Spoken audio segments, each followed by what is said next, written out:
around my story. Hello, my name is Kate. Now I'm going to say this. I am by no means a saint, and the only reason I brought this up is later in the story. So, I dated this guy in high school for 2 years. He was the love of my life, and I planned on marrying him. His dad became super controlling, and eventually he forced us to break up. He immediately got into a relationship with another girl, and I moved on. Later on, I met this guy who we will call Max, and he was a mix between country and scene. He liked artists like Lil Peep and also was in love with horses. He had a girlfriend who lived across the country, but we stayed friends. They eventually broke up, and naturally, we both grew closer. Dear God, I regret ever saying yes to going out with him. The first 2 months, they were constant fighting. He wanted us to visit his ex girlfriend because she was failing college and addicted to coke while we were together. He would sometimes text her while he was at my house or while we were at dinner, but eventually he quit. The next few months were okay at best. He would constantly start fights with my male friends and even assumed I was cheating on him with one friend who at the time did have a crush on me. But I'm a very loyal person who went as far as to put more of my time into hanging out with my boyfriend than my friends. Eventually, we went on a cruise and he got high with a group of girls and kissed one of them. I cut it off and went on to date others. So, he texted me 3 months after breaking up, saying he wants to talk and apologize for what he did. I was still in love with him, so I agreed and we set up a time for when he could come over. I knew instantly when he pulled into my driveway that I was going to regret ever responding.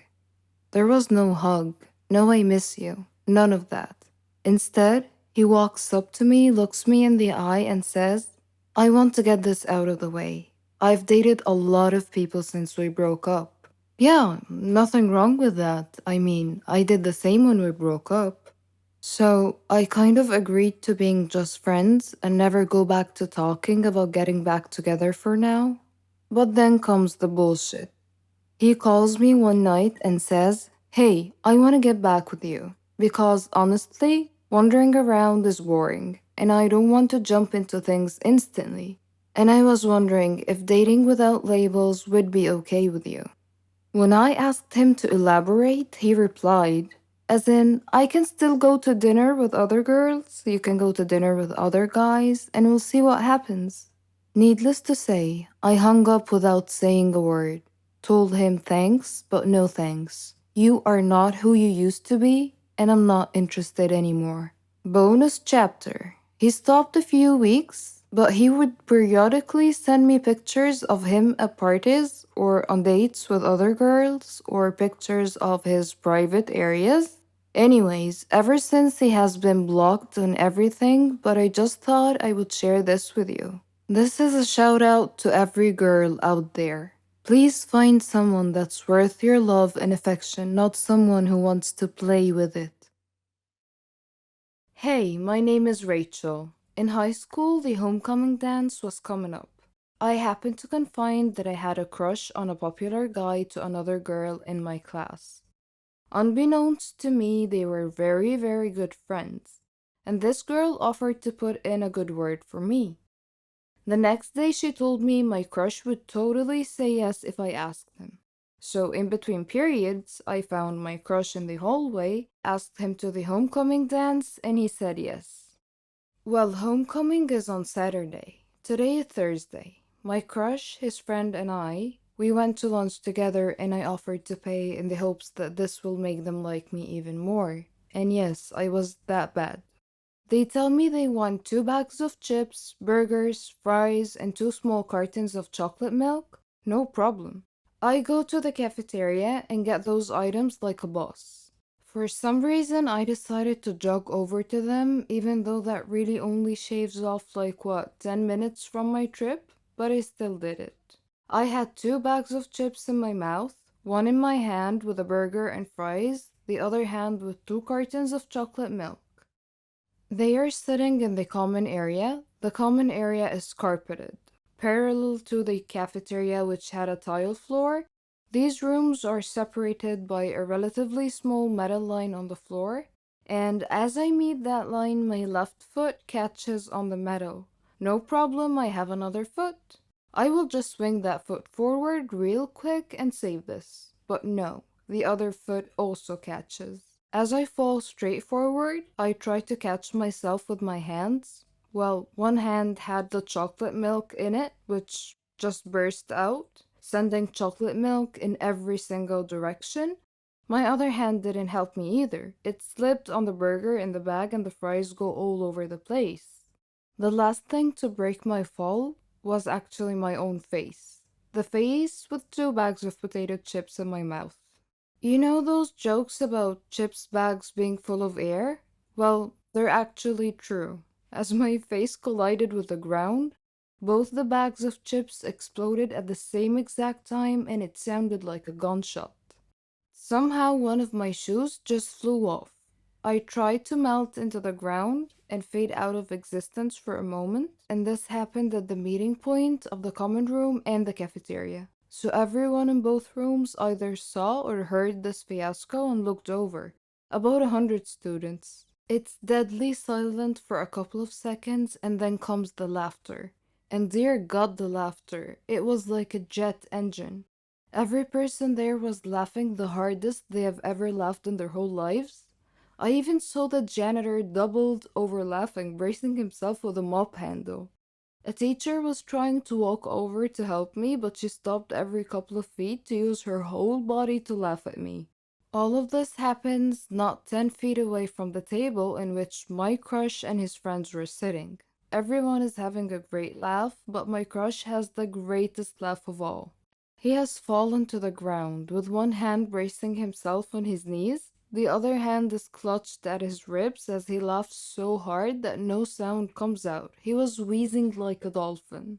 There is no recovery from this. I walked to the bathroom to clean myself up. The teacher could only manage to hand me my shoe along the way and continue laughing. In the bathroom, the laughter did not die at all for what seemed like a lifetime. When the bell rang, I was still in the bathroom and people were still laughing. While I spent the whole day wallowing in easily the most embarrassing moment of my life, I thought, well, maybe I'm just a funny girl and he will like it. The next morning, I see my crush before class and he walks up to me and he says, "So homecoming is tomorrow." Eager not to speak about the shit show that happened yesterday, I just excitedly said, "Yes, yes it is." And then he delivers a crisp and says, so this girl that I actually like asked me to go to the dance with her, so I think I'm gonna go." To which I replied, yeah, that makes sense. I totally did not go in the bathroom and cry after that. Anyways, my crush said he will go to homecoming with me. The day before, I tripped with his lunch and face planted into a pool of random ingredients in front of the entire class. My crush did not go to the homecoming dance with me. My name is Keanu, and I'm 13 years old. I am a psychopath. I freely admit it in front of all of you. I attribute my sickness solely to my father, because any story about a cruel father pales in comparison to my father.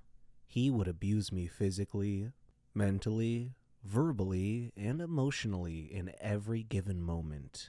He left no stone unturned in this regard. He would beat me into unconsciousness. He accused me of being the cause of my mother's death, who died during my childbirth. Whenever Dad had any problem at home, he would accuse me of being the cause of it. One time he even beat me at school when my teacher called him to school because I had beat up my classmate who had beaten me up first. I tried to explain to him, but he wouldn't listen, and he just beat me even more.